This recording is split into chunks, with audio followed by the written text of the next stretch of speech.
None of this video should be considered financial advice. I was actually never supposed to get this bike for that amount. Bits of tissue and some spit.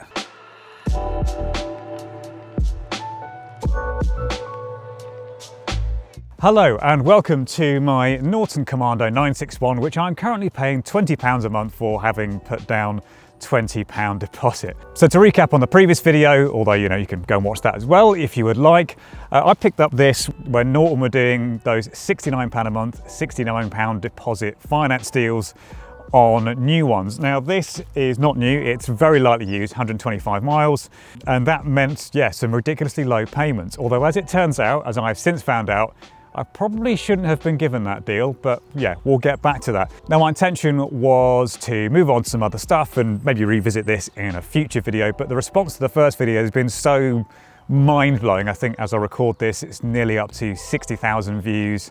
I didn't want to go too far into all the little details, but since there was such an interest in that first one, I'm going to get down into all the little details. That's what I'm going to do here, primarily by answering everyone's questions, because there were loads and there were some really good ones. Now I'm not going to ride the bike today, partly because it makes it easier to read all the comments, and also because the roads are pretty disgusting. They're greasy, they're salty, and actually that's quite relevant to one of the things we'll talk about later. Just while I'm doing this, I'm kind of noticing, I don't really want to look at what that is. It looks like bits of tissue and some spit, and I think over there's some what looks like drug paraphernalia. So I've picked a lovely place to film. So what I got a lot of comments about was people asking what happens when I do hand it back. I've said from the off that I'm going to hand this bike back when I'm done with it. So I've basically spent 500 quid to run around on a very nice bike that I'd never normally be able to afford the upfront cost for 2 years. I'll pay 500 quid, hand it back, and that's that. Now a few people asked, surely I'm then going to be massively out of pocket because the value of the bike will have gone down. I guess it's what you call negative equity.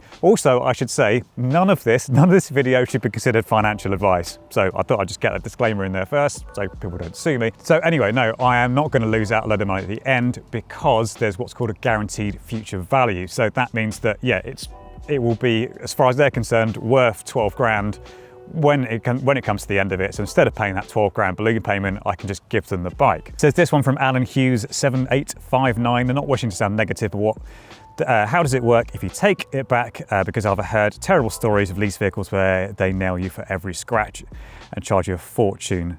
Someone as well asked, what happens if it gets knocked over or stolen, or you drop it or something.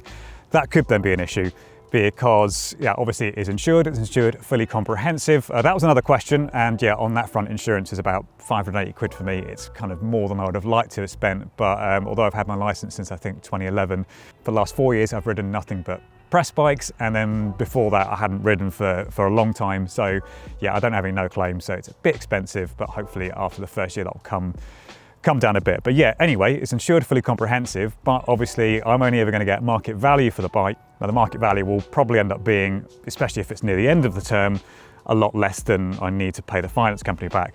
So I will probably have to look at gap insurance. Otherwise, I'm going to have to just take the risk. Now, a lot of people asked about mileage. That was a detail I left out. Probably should have put that in there. So the mileage limit on this is 2,000 a year. Although I did put that comment elsewhere, and people were like, well, that's nowhere near enough. One guy even said, oh, well, you're going to do that in 2 months. Well, don't think anyone does that on these. I don't think anyone even does 2,000 miles a year on these. If you look at the ones out there for sale, I found one that had done more than, on average, 2,000 a year, and it was barely over. So people don't use these kind of bikes that much.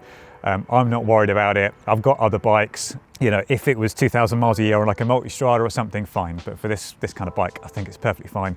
The mileage fee, I think listed on the original finance deal, was 10p a mile over. So, you could do an extra 1,000 miles. It's only going to cost you 100 quid. So really not the end of the world.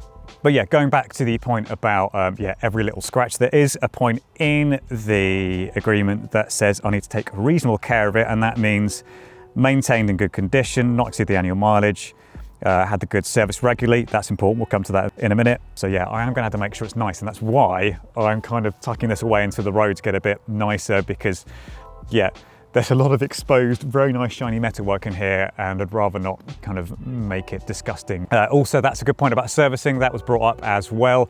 So yes, I am going to have to get it serviced at Norton. There'll be 2 services that I'm due for. There's the 500 mile, and then after that, it's either every 6,000 miles or every year. I mean, like I said, you're not going to do 6,000 miles before that year's up. The first service, Judd quoted me, I think it was about 300 quid. The one after that is 250. I did get a few people saying they couldn't find a way to put this on a used bike. Now, so I was told by Judd that the used bikes weren't actually supposed to have the same 0% deal applied to them. So yeah, this was actually a bit of a quirk. It sounds like someone else might have gotten it as well, but when the mistake was realised, it was pulled. So yeah, I was actually never supposed to get this bike for that amount. The story of this bike, again, I left it out of the last video because I didn't want to get too bogged down in detail, and this video is about getting bogged down in the detail. So yeah, what it was, this guy bought it, liked it very much. His circumstances changed and they needed a bike that he could do a lot of miles on. I think he was going to have to commute on it, and this is really the best sort of thing to commute on. So of all things, he traded this in for a KTM Super Adventure. And yeah, he'd only done 125 miles on it. He took, from the sounds of it, quite a big hit on the value. And yeah, that value, the lost value in the bike was then scrubbed off with the payments, which is how we ended up with the £20 a month, or £20.80 a month, I should say. But yeah, turns out that wasn't supposed to happen, but hey, I've got it, it's too late. Now, no one actually asked this, but it's worth bringing up that there are some downsides to getting a used bike rather than a new one. So if you did get the new one on £69 a month, and actually some people are only paying £55 a month on a new one, there are some downsides. So actually the difference in how much I'm paying and how much you're paying is not as much as you'd think. So for starters, you buy a new bike, the reason why they're quoting on the road price is because you get vehicle tax with it. I didn't with this because it's used, so I'm an extra 125 quid out of pocket for that. Also, anyone who's bought a new bike, they've got a nice fresh 2-year warranty. I don't have that. Mine, I think, is going to last about 1.5 years or just over. So I'm going to have to think about what I'm going to do for those last 6 months. This wasn't really a question, but congrats on not swearing when the people carry pulled out of that lay-by. Yeah, I'm surprised actually. Normally I'm very angry about stuff like that. So yeah, well done me. This actually was a good comment. So from Dean Harding 740, I've been in a lot of years of banking and finance, lending, including motor financing. This looks like a bit of a quirk. It was, you're right. This actually is a very good point. This agreement is also interest-free, which means the dealer or manufacturer has paid interest to the lender to provide this facility. Yeah, I was thinking that obviously the money's got to come from somewhere. This isn't Norton lending me the money, it's a separate finance company, and you know, they're not going to just give you a 0% deal out of sheer altruism. So yeah, Norton are going to have to pay for this basically. So any one of those 69 quid a month deals, yeah, it's going to be costing them a bit of money in terms of funding the 0% and funding that credit. I'd say the contract is exceptional value for the buyer and must be designed to shift some stock. I think that's what everyone's speculating. I've asked Norton's press department why they're doing this, what the rationale is. Obviously everyone's speculation is that it's designed to shift stock. There's a really good piston head thread about this, is now up to like 14, 15 pages of all people who've gone out and bought one, spoken to the dealers. One dealer, I think, told a customer that they shifted 48 bikes on this deal. And bear in mind that as far as I can work out, Norton only tends to sell a few hundred of these a year anyway. So for one dealer to sell 48 in such a short space of time is just, yeah, it's pretty mind-blowing. Got one person asking, actually this is a mate of mine, he's asking about the cheese I bought. Well, it was sliced provolone, Fung U Sita 40. More videos about Nortons and cheese, please subscribe. Thank you for subscribing, and well, there you go. I've done a video about Norton and cheese. Hopefully that counts. I did also get one from a guy saying, yeah, I'm really glad I bought one up front. Yeah, I think that's the other side of this. Great for these new owners who've got these bikes for really very little money at all. But yeah, it's probably not going to do wonders for the residual values. And yeah, if I had one, I'd probably be a bit miffed now. So yeah, I do feel for people like that. I do think it's important to acknowledge that's the other side of all this. So yeah, I can understand if people are a bit miffed. I did get a few comments as well about risk, which I think is an interesting one, really. I think that's the important thing to know. Obviously, yeah, 20 quid a month, 20 quid down doesn't sound like a lot of money, but there are things to think about. You do effectively now have a liability sitting in your garage of like 12 grand. So yeah, I did think about these things carefully. I didn't just kind of waltz into it and think, yeah, great, 20 quid a month, what have I got to lose? Because yeah, I do now have a bit to lose.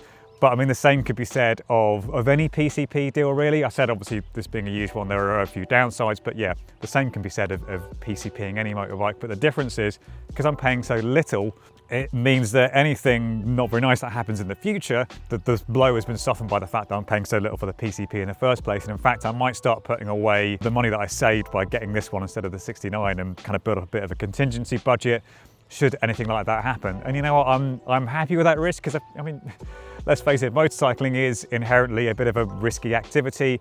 You can manage those risks. So yeah, if I'm happy to put myself at risk a little bit on a motorbike, I don't really mind putting my bank balance at risk a little bit as well.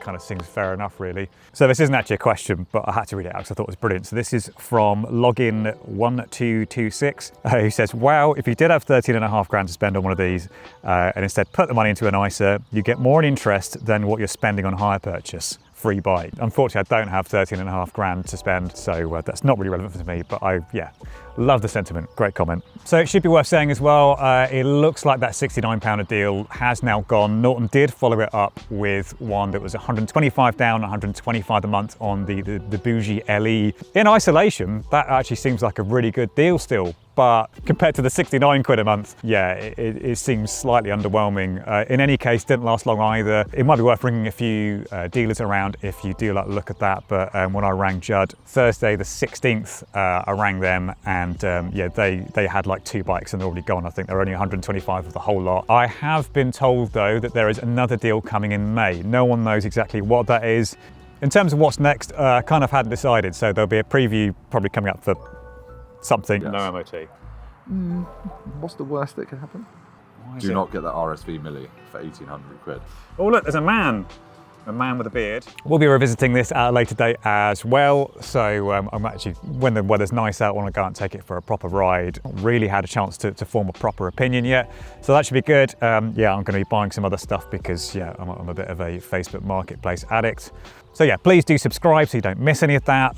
Tick the bell icon and do the liking and all of that stuff. And all that's left to say really is just thank you very much to anyone who commented, anyone who watched it. I'm still a bit blown away. You know, I was quite happy when this kind of ticked over 1,000 views in the first 24 hours. So to then see it rocket up to 60K in under a week is baffling that anyone would sit down and watch me for that long. But thank you nonetheless, and thank you especially to anyone who subscribed. So yeah, it really does mean a lot that, you know, people would sign up to kind of see more of me rambling on, really.